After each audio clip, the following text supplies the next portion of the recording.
لږ راسوړ سه 3 ورځې را 3 میاشتې که را 6 میاشتې که خدای پېژنې پر کمه عقیده لرې رښتیا را سره خلاصوې دا وطن رښتیا مې د بوختې وطن باسې را سره راټینګې که خبره راټینګې که خبره راسه چې پر دې اصل کار سره وکړو چې ستا په بغل کې دی هغه هم پوه کړه سترګې ورته ووچه انډواله نور لږ چې معامله د ویښېدو خواته ده موږ به هم خپلو ته ووایو چې انډواله ته لږ راخوږ شه زورور خو یې په چاکلیټو خوا نه در سره بوده و چې 3 مه خوره 4 وخوره در کوو یې د هغه زموږ د بغل یې خوره مګر دوه زموږ خواته هم راکوه موږ هم نور په وښېدو کې کېدای سي دغه اصل زموږ دغه زموږ اتحاد و دا زموږ یووالی موږ ته دا قوت را وبخښي چې هم په کور کې دننه هغه عمال چې د جنګ څخه تغذیه کېږي هغوی به هم پنچر کړو چې د هغه وخت نارې دي چې 5 ستون نن 5 ستون ثابتېږي هغه چا چې د سولې سره ضدیت وښوی هغه چا چې د سکون سره ضدیت وښوی هغه خپله 5 ستون دی نور خلکو درته اوس زه په 5 ستون نه پوهېدم ولې کله چې د سولې زمزمې په رښتیني ډول باندې راپورته کېږي او دلته یې وینم چې یو تعداد خلکو باندې قیامت دی دا لکه هغه پرون مې یو چا ته مې یو شی نوشته کړی یو ښکاري ګیدړه وویشتل ما وی ونیول د پوست دپاره ګیدړې ورتل مه مې وژنه که دې زه مړه کړم قیامت کېږي نو ښکاري وارې پر وکړي دا پر حال د زکندن ول دا خو قیامت نه سول پر ما خو قیامت دی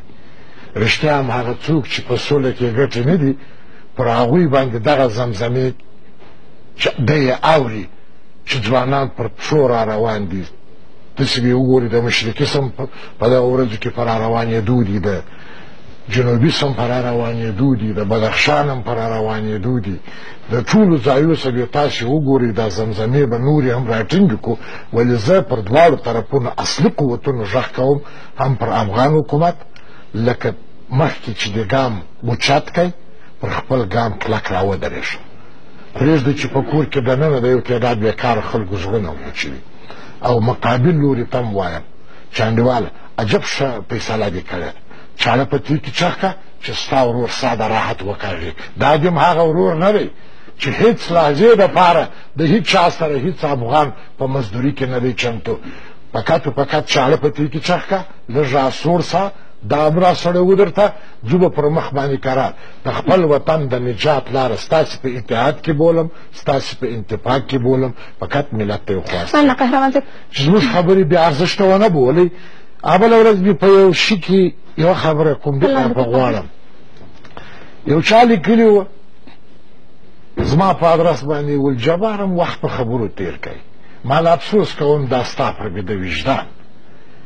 زه چې 8 ورځې هلمند ته ولاړم ما چې هلته څه ولیدل رالم پر دغه میز باندې نهمر بس کښېنستم نارې مې کړې مال کربلا ده کربلا ده افغانانو زه لیونی سوی یم که تی نه وینئ 1000 خلک مړه شول د فرارو د تر میونده پورې عسکر طالب دا تی چې مال بېګناه بولئ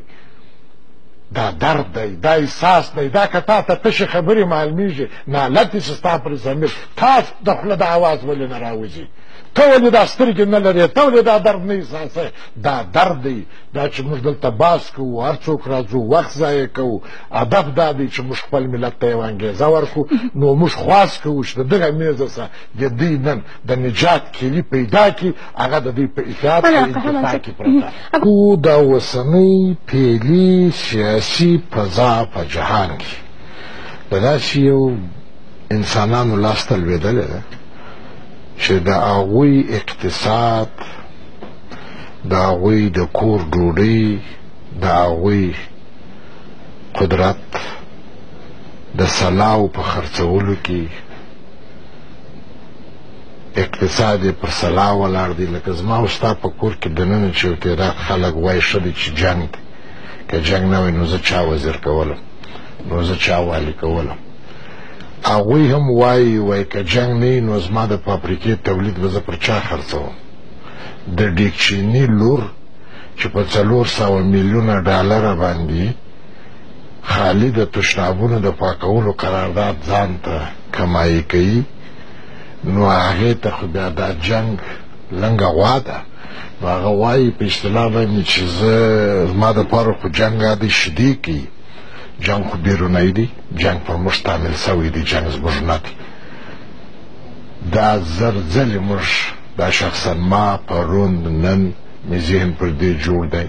چې پرون جنګ هم پر موږ تعمیل سو، نن جنګ هم پر موږ تعمیل سو. او د حل لاره د حل لاره بل په هیڅ کې نه وه. د حل لارې لویه برخه په خپل کور کې دننه بولم. که موږ په رښتیني ډول باندې یو اصل خپل کېښود،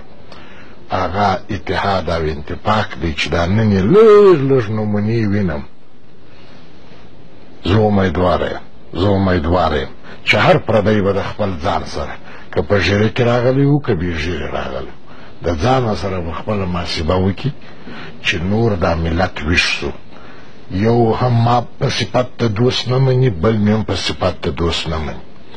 زه بیا هم په دې کې پر دواړو طرفونو غږ کوم چې دغه خپل د سولې دایه راټینګه کړي. حکومت ته ډېره قرباني ورکړه،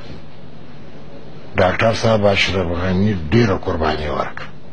ولو که ستا د سر په قرباني هم تمامه شي. حاضر سه د دې کار دپاره چې دا صلح په دې وطن کې تطبیق سي.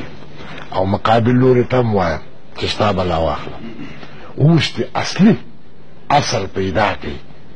د جنګ اصلي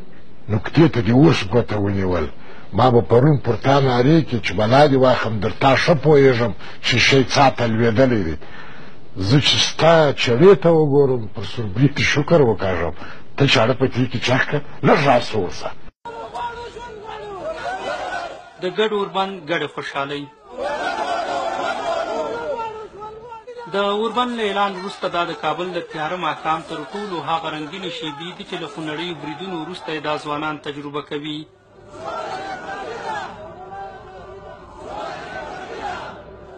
اوس چې جګړې خواو ژمنه کړي او پر بل به د اختر ورځو کې بریدونه نه کوي، د کابل په دې ماښام کې له اوس نه ډار ورک دی.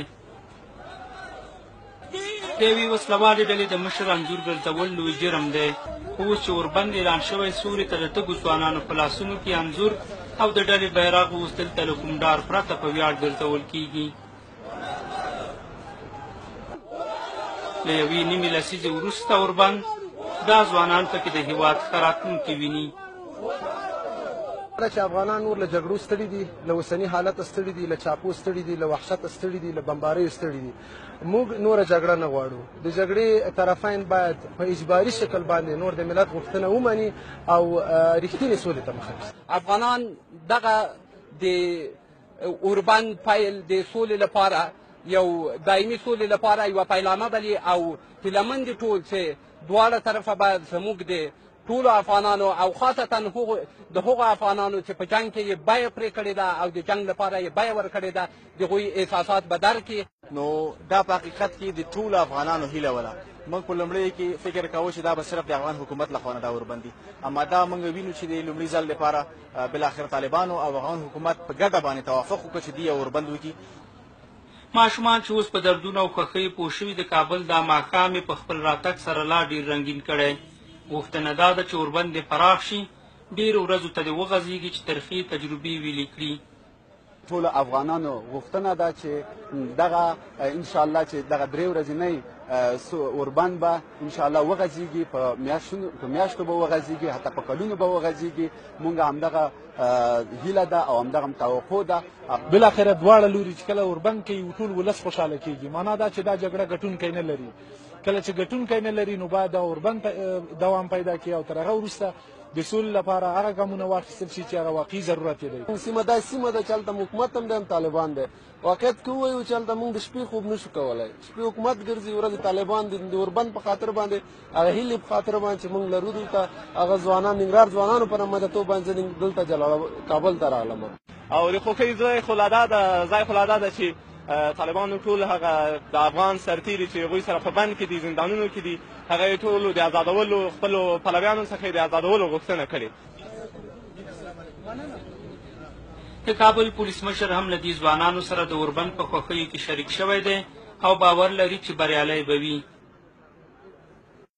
که افسر یم، که جنګي افسر یم، که هر څوک یم، خامخا خپل وطن باندې مې زړه بدېږي، خامخا خپلو خلکو نه مې زړه بدېږي. درد د ټولو یو دی. دا چې د ما هموطنان په وینو لړل کېږي، دا چې ما ځوانان په وینو لړل کېږي او دې ته خاتمه مو ورکوو، دا خامخا د خوشحالۍ ځای دی. وسلوال طالبان نږدې 11 کاله کېږي د افغان امنیتي ځواکونو سره په خونړیو جګړو کې ښکېل دي. د اوربند له اعلان وروسته د عامو خلکو ترڅنګ د جګړې د لیکې سرتېري او طالب ته ښایي دا په جګړه ځپلي هېواد کې د ارام یو څو ورځې وي.